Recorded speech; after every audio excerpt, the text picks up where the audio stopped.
De retour sur le plateau de notre édition spéciale Tempête avec le colonel Francis Brice, qui est le commandant du groupement de gendarmerie de la Vendée, et son commandant en second, le commandant Jean-Pierre Rabasté. On va parler avec eux dans un instant donc, de cette nuit du 28 février. D'abord, on va revenir sur le dossier des agriculteurs. La semaine dernière, nous vous l'avions dit, lors de sa visite aux agriculteurs vendéens, le ministre de l'Agriculture, Bruno Le Maire, avait annoncé qu'un recensement des dégâts serait effectué exploitation par exploitation. Eh bien, ce recensement a déjà débuté. Ce matin, les techniciens de la direction départementale des territoires et des maires, qui regroupent en fait la direction départementale de l'équipement et celle de l'agriculture, eh bien, ils se sont présentés sur une exploitation à Puyraveau, dans le canton de Chaillé-les-Marais, vous les voyez ici. Une exploitation qui n'avait pas été choisie au hasard. Elle a en effet été moins touchée que les autres, mais cela permettait ainsi aux techniciens d'effectuer une sorte de répétition avant les expertises beaucoup plus lourdes qui commenceront dans les jours qui viennent. Voyez le reportage à Puyraveau de François Conneau. Moi personnellement sur l'exploitation, j'ai eu la chance de ne pas avoir eu le siège d'exploitation qui a été inondé. C'est très important, surtout quand on a des animaux et la partie habitation. Par contre, j'ai environ 120 hectares de terrain qui ont été inondés. Le but de cette réunion avec l'administration, c'était un petit peu que je serve de cobaye. D'ailleurs, il faut un premier exploitant qui soit enquêté par rapport aux pertes qu'on a subies. Et il fallait aussi que l'administration se cale par rapport aux exigences de terrain, aux documents qu'on a ou qu'on n'a plus selon les exploitants qui ont tout perdu dont les documents ont été emmenés par les flots. Donc aujourd'hui, c'était plutôt une réunion de calage, un premier dossier à remplir, mais surtout une réunion de calage. Alors ce qu'on a assisté, c'est sur la manière dont l'administration doit rentrer dans les exploitations, la manière dont elle doit aborder les sinistrés. Donc c'est ce qu'on appelle la relation humaine, quoi. Comment aborder les gens, qu'est-ce qu'ils vont découvrir en allant dans les exploitations. On a quand même affaire à des gens qui travaillent beaucoup dans des bureaux, qui ne sont jamais sur le terrain. Donc le but, c'était de les mettre à partir d'une situation, d'un cas concret, de leur dire quand vous allez rentrer dans l'exploitation, voilà ce que vous risquez de voir, voilà les questions que l'agriculteur va vous demander, voilà les réflexions que vous allez entendre de sa part, et pour être en phase vis-à-vis des documents qu'il y aura à remplir après. On est là dans une évaluation, ce qu'on appelle des pertes de fonds, c'est-à-dire tout ce qui ne rentre pas dans le cadre de l'assurance. Hein. C'est bien pour aider l'entité économique à pouvoir repartir, quoi. Donc c'est vraiment une évaluation de la perte économique qu'il y a pu avoir sur les exploitations. Mais on n'est pas dans l'aspect déclaratif d'assurance. Ce sont deux choses qui se feront en parallèle. J'ajoute deux informations en bref. D'abord, un conseil d'administration exceptionnel de la caisse d'allocation familiale s'est réuni ce matin et a voté une première enveloppe financière de 200 000 € pour permettre d'attribuer des aides et secours d'urgence, des aides d'équipement du logement ainsi que des prises en charge de séjours familiaux de vacances. Je vous rappelle que les allocataires touchés par la tempête peuvent contacter la CAF aux numéros disponibles qui vont s'afficher si tout va bien. Des numéros donc disponibles de 8h45 à 17h. On les voit pas tout de suite, c'est pas grave, on les verra sans doute un peu plus tard. Enfin, les offices de tourisme du Sud Vendée apportent leur soutien auprès des sinistrés. On a appris que leur personnel participerait à la remise en détail et au nettoyage des hébergements touristiques des deux communes de l'Aiguillon et de la Faute, des opérations qui commenceront donc dès demain.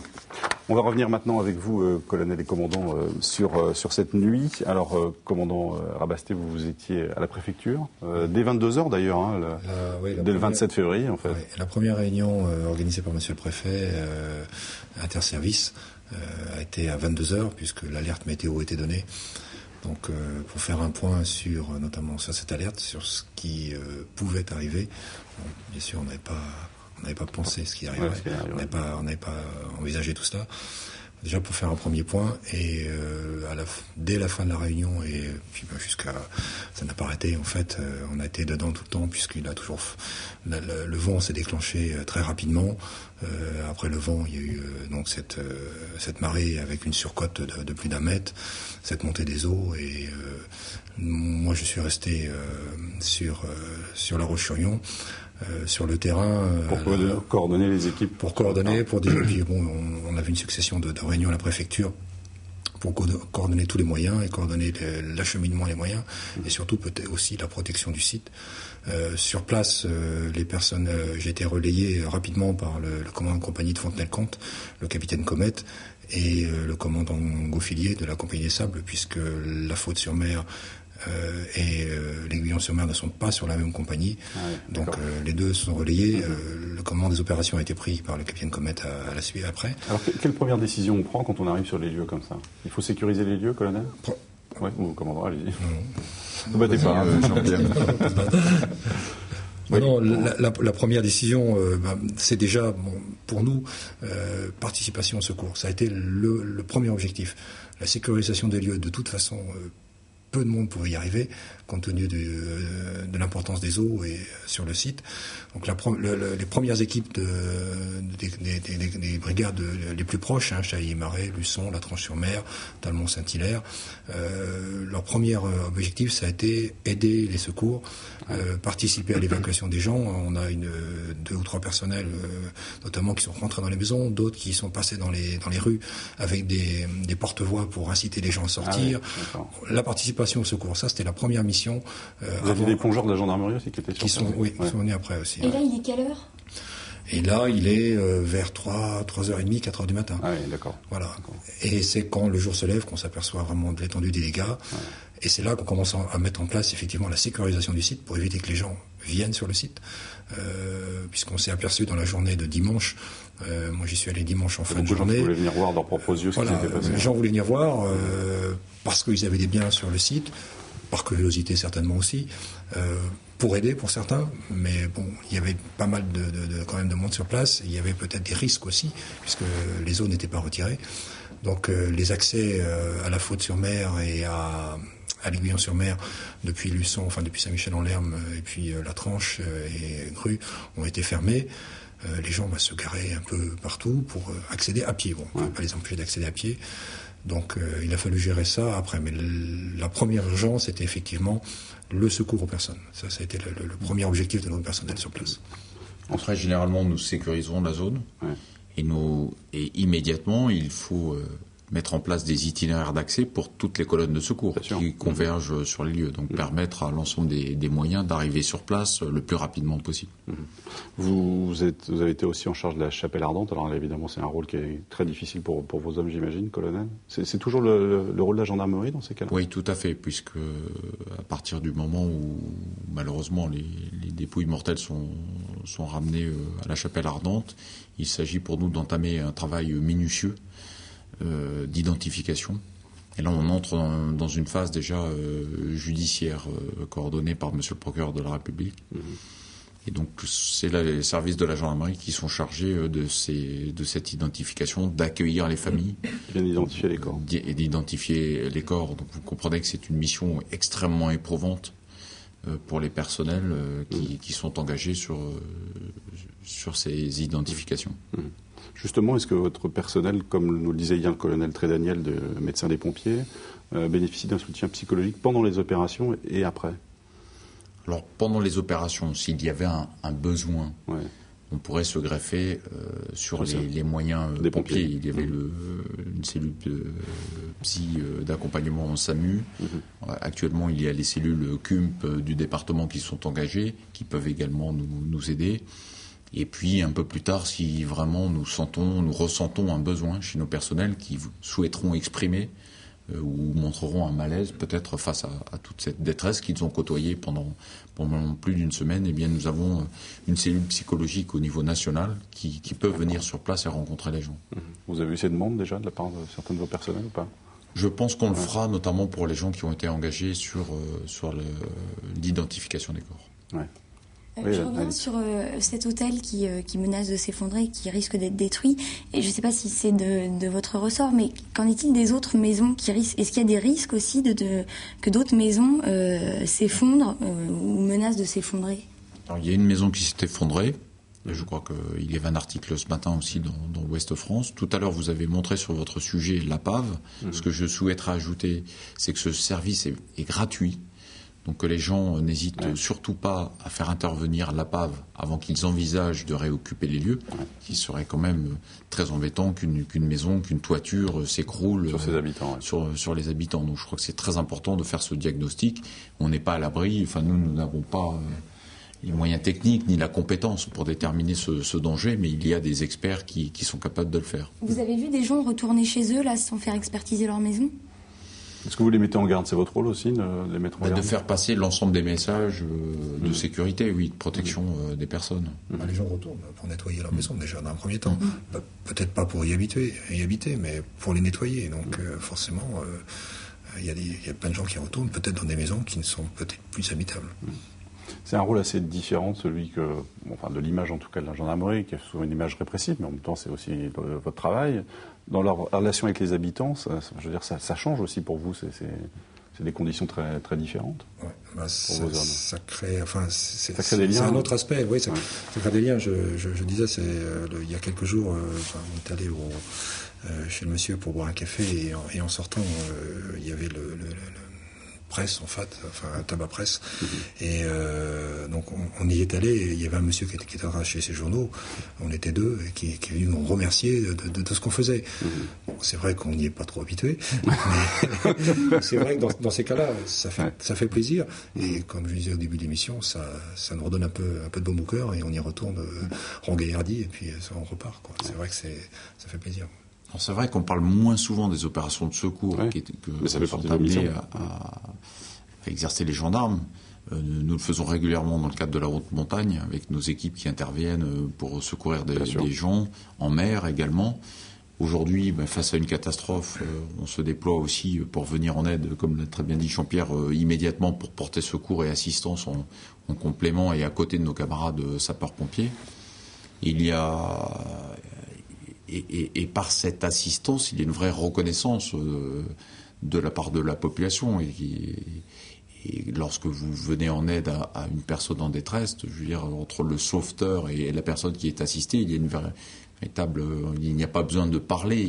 Il y a beaucoup d'émotions dans un regard. Quand vous élitrez une personne à bord, je pense que ça se passe de commentaires. De paroles. On va aller au Sable d'Olonne maintenant, où tout le monde a en tête évidemment les images du Remblai ravagé par la tempête. Ça fait partie des images très spectaculaires. Vous voyez ici des conséquences de cette tempête. Le maire Louis Guédon, maire des Sables, faisait le bilan des dégâts hier. Ils sont importants. Alors outre le Remblai, la piscine a été également durement touchée. Elle est complètement inondée puisque le mur de soutènement a été détruit au cours de la nuit. Vous la voyez ici. Et puis on note également un certain nombre de dommages importants ici et là à travers la ville. Je vous propose d'écouter Louis Guédon, le député maire des Sables d'Olonne. Nous n'avons pas eu à pleurer des morts comme les Vendéens du sud Vendée, mais en termes de dommages subis, c'est très grave, quoi. On s'aperçoit que le littoral vendéen a été extrêmement sinistré. En ce qui concerne la ville des Sables d'Olonne, on en a beaucoup de dégâts, plusieurs millions d'euros. Paradoxalement, vous savez que nous refaisons le Remblai sur un plan de 4 années. L'inquiétude dimanche matin, le chantier étant commencé, on se disait mais tout ce travail va être par terre. Et bien paradoxalement, le nouveau Remblai a très bien tenu, ce qui prouve que nouveaux matériaux, nouvelles méthodes ont été bien étudiés. Et l'ancien Remblai, on sentait bien qu'il était à épuisement et bien a été totalement endommagé. Alors on va rester au Sable d'Olonne car comme d'autres ports du littoral vendéen, Port Olonnais a subi également de gros dégâts. 600 bateaux sont actuellement amarrés dans le port de plaisance des Sables d'Olonne et la tempête a projeté, je ne sais pas si on va le voir sur ces images, certaines embarcations hors des pontons. 12 bateaux ont coulé et ont depuis été récupérés. Une trentaine de bénévoles a travaillé le week-end dernier pour sécuriser les bateaux et amener les propriétaires jusqu'à leurs bateaux puisque la plupart des passerelles d'accès ont été détruites. Aïda Valceanu a rencontré ce matin Jacques Archambault, le directeur de Port Olonnais. Il revient sur cette nuit de tempête et nous explique ce qui a causé principalement tous ces dégâts. Quand je suis arrivé à 3h, alors que la mer était haute à 4h30, c'est-à-dire 1h30 après, je dis où il se passe quelque chose. L'eau, par exemple, vers la place du Vendée Globe, il y a une grande cale. L'eau était arrivée en haut de la cale et commençait juste à mordre la route. Ça, je ne l'avais jamais vu. On a un marégraphe opérationnel ici au Sable, la mer est montée d'1,48,5 m. Ce qui veut dire que tout a été inondé. Où vous êtes là? Il y avait 30 cm d'eau, ça a failli aller dans la capitainerie. Les pontons à côté de la capitainerie du premier bassin jusqu'au travlift, l'engin qui soulève les bateaux, avec la cale, eh bien, quand ils sont sortis de la tête des pieux, ils sont partis à la dérive. Bon, et quand la mer est montée, enfin, elle était haute, la mer était haute, donc ils sont passés par-dessus le quai. Ils ont été sur la route, certains, tellement que c'était haut. Et ensuite, ceux qui étaient au milieu de cet amas, parce qu'il y a 7 pontons, il y avait 600 bateaux dans le port, vous vous rendez compte de l'amas que ça peut faire. Il y en a certains, 2 en particulier, vous avez dû voir les photos, qui se sont empalés sur les pieux quand la mer descendait. Des images très impressionnantes donc, du port Olona. Je vous redonne le numéro de téléphone. Je vous donne maintenant même les numéros de téléphone de la caisse d'allocation familiale dont je vous parlais tout à l'heure et de ses permanences. Donc, numéro disponible de 8h45 à 17h du lundi au vendredi. Quelles sont les images, commandant Rabasté et colonel Brice, qui vous restent de cette nuit et puis de ces jours qui ont suivi? De la nuit,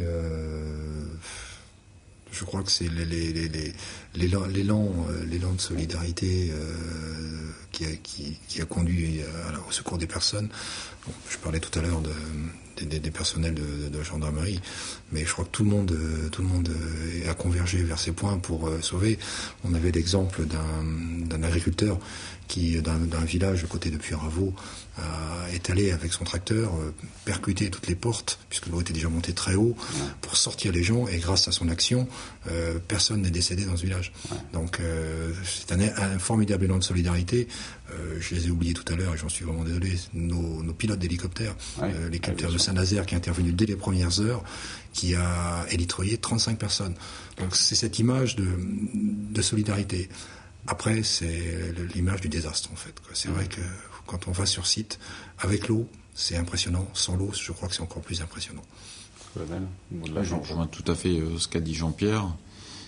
Et j'y ajouterais aussi ce grand moment d'émotion partagé avec les familles lors de l'hommage à Luçon. Ouais. Et la volonté de Monseigneur Castet aussi d'y associer les services de secours. Ouais. Et nous demandons de porter... porté par les pompiers et les gendarmes. Voilà, les cercueils de certaines des victimes.